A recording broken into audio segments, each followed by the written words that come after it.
Guys, welcome back to the channel and welcome to day number 5 of this 30-day challenge. Today I'm going to be showing you guys how to hit it farther. I'm going to go over 3 points, which is going to allow you guys to be able to hit it farther from someone who actually hits it far. I'm hitting the core model QI10 with the TPT 15 low set at 9 degrees. So let's get right into this video. Thanks for tuning in. Hope you guys are ready to learn how to outdrive your buddies and whoever it is, but you're just going to be hitting farther after this video, I guarantee it. Let's get right into it. First point is the grip.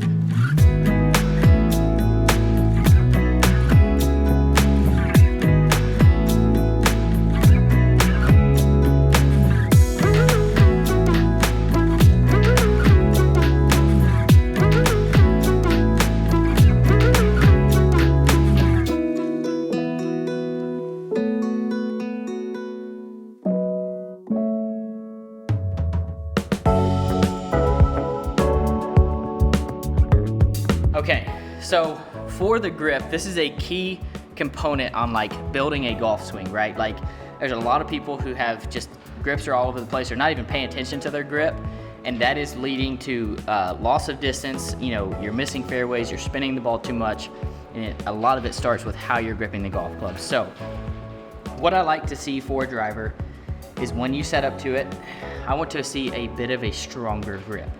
Now, some people are like, oh, I miss it way left, I don't need that. We're gonna address that, okay? So I like to see a stronger grip. I gotta have my left thumb, I want it to be more on the back side of the shaft, right? So when I set up to it and when I grip the club, as I look down, I wanna see I usually see about 3 knuckles, but the biggest thing is seeing this line right here in my thumb, between my thumb and my hand here, is pointing up towards my right shoulder. As I have my side bend, I want to see the club looking exactly like this, and then my right hand simply matches that right there. This right here would be considered a weak grip. This right here is matching the face, right? From that position, it's really hard to hit a golf ball and hit it consistently. You're also going to be struggling with potentially messing things up in your elbow. So if this was the top line of the shaft, your thumb is right. The right side or the left side of your thumb is basically sitting on top of the shaft, so it creates that right there. This hand matches it. That's the perfect grip, in my opinion. It's a little bit stronger. It allows you to close the face, which a lot of people struggle with slicing it.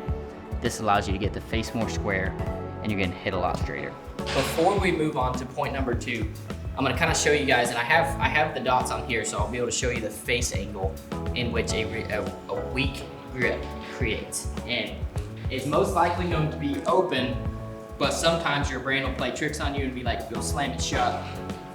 It's really hard to control the face if you're not kind of taking one side of the course out of play. So a really weak grip will probably produce shots that look like this.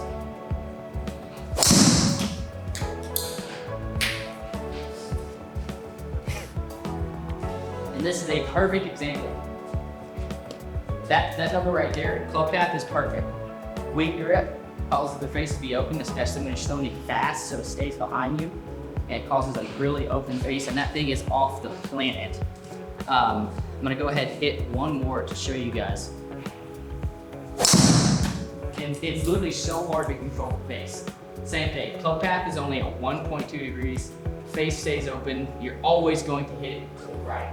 All right, so right there, I was swinging about like this. Back of my hand almost matches the face. And now I'm gonna move it to my normal grip, which is stronger, just like we talked about. I'm gonna show you guys how much easier it is to keep the face square, even get it closed and start getting the shot toward the left.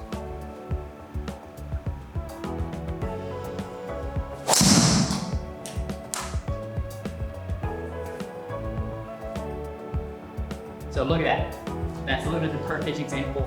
All I did was change my grip from very weak to a little bit stronger. And when you have a stronger grip, as you're coming through impact, it literally just the way the body is set up, the way your arms are set up, it allows the face to close. You don't have to think about manipulating it. You don't have to think about trying to close it. Just by getting the grip stronger, it helps you close the face. You can see right there, it did not go right. It was a very good golf shot. All right, so the second thing that I want to talk about is the sequence of the golf swing. A lot of people with driver, they think that if I just swing harder, then I'm gonna hit it farther. And that's actually the exact opposite of being true. And what I mean by sequence is I'm talking about at what points in the golf swing is your body firing to create speed, right? So as I get to the top, I'm not thinking about creating speed here at the top of the backswing. I'm thinking about creating speed at the bottom. So everything is building up from the start of the swing all the way to the top and then back down. Everything is building up to this position right here. And once I get into this position, that's where speed is created. And a lot of people think, oh, like, you know, in order to create speed, like I need to swing faster, all of these things. Yes, faster equals more speed, but that doesn't mean you're maximizing everything and everything efficiently, right? All right, so once my grip is established, then I'm setting up to the ball, right? When I set up to it, I always set up with the ball right inside at this left heel. That allows me to be able to hit up on it. So as I set up to it, make sure that your spine tilt is more to the right if you're a right-handed golfer. So you'll see how my spine here is kind of leaned away from it. That's allowing me to hit up on the ball. Obviously it creates more distance when you hit up on it, but that's the setup. When I talk about sequencing, I want to make sure and get to the top of my backswing with as little of stress in any one of my muscles as possible. So as I take it to the top, I'll often like do a drill where I take it to the top and I stop and I figure out where I'm holding tension, because a lot of people when they want to hit it farther, they create a lot of tension because they think tension creates speed and all these things, because tension, you want to hit it harder. That's actually, for me, this is not true at all. When I go to the top, I take it up and I stop, and a lot of times I'll be holding a lot of tension in my chest. So I'll go back down to the bottom and I'll redo that while getting up to the top with zero tension anywhere. And once I get to the top and I start my downswing, that's where the tension and like all the fascia on the muscles start to fire, right? So I'll focus on getting to the top with no tension, and then as I'm starting my downswing, that's when I'm feeling muscles starting to fire. And that's unbelievable amount of speed is created by having very little tension, and then as I'm starting my downswing, that's where the tension starts. So when I talk about sequencing, that's what I'm talking about. So do some drills so you can swing a golf club in your living room, whatever it is. Practice getting to the top of your backswing with no tension in your body and feel that, right? You'll be able to feel it. You can pause, you can feel it if it's in your core, in your legs, wherever it's at. And just practice making swings, getting to the top of your backswing with no tension, and then firing. That's what I mean when I talk about sequence. It's kind of hard to demonstrate this, but I'm gonna make a couple swings where I'm holding my breath, I have tension, and you're gonna be able to tell the fluidity is just not the same. A very tense backswing will look something like this.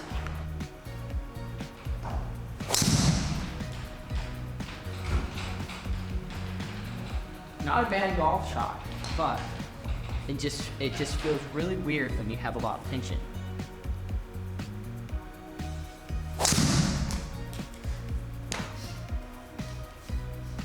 So then when you're able to let all that tension go, when you're able to create a more fluid swing, probably gonna learn something hopefully more like this.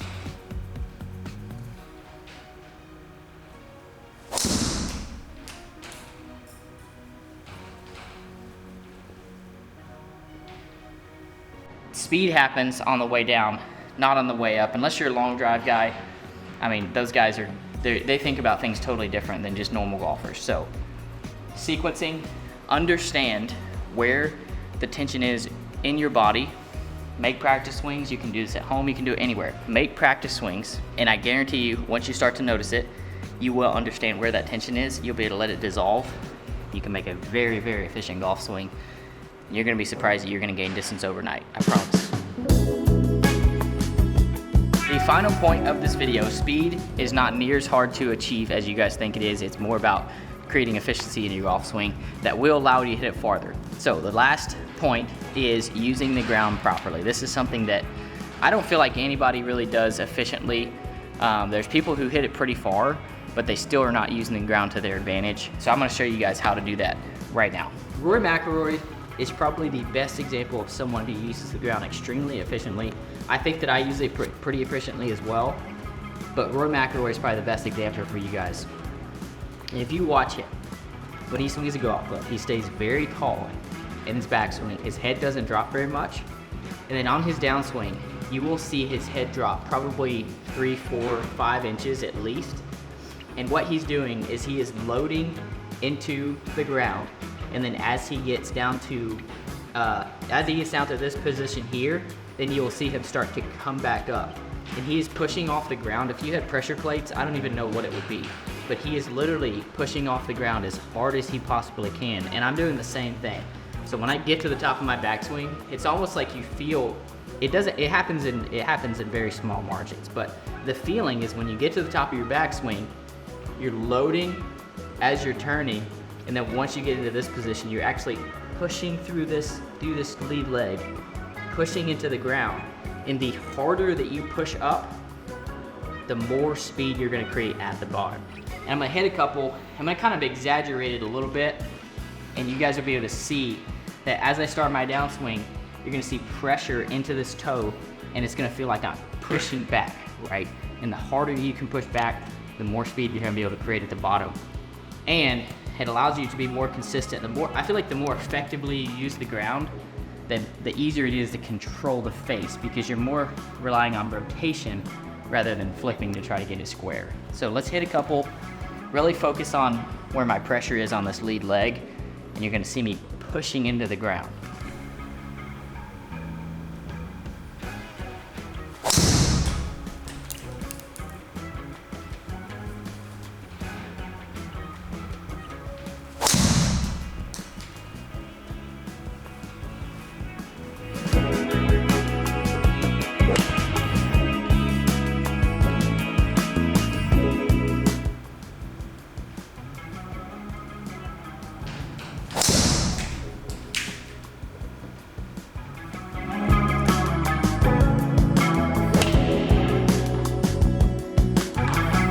Hopefully that is about as clear and concise as it could be. Grip, sequence, and how to use the ground. Those are three things that I've understood and I've learned, and they have really helped me add a lot of distance to my game. I know that distance is not the most important thing, but it is something that if you hit it straight and you hit fairways and you hit a long ways, you do over the course of 18 holes give yourself chances, more chances for birdie. So here's the deal. I would love to see the progress with you guys. Tag me on Instagram, tag me on all the platforms, let me know how it's working. Also guys, if you want to get Bad Birdie apparel at 18% off, click the link at the top of the description. It's the only place you can get it. Time to be a badass this year. All right, see you guys.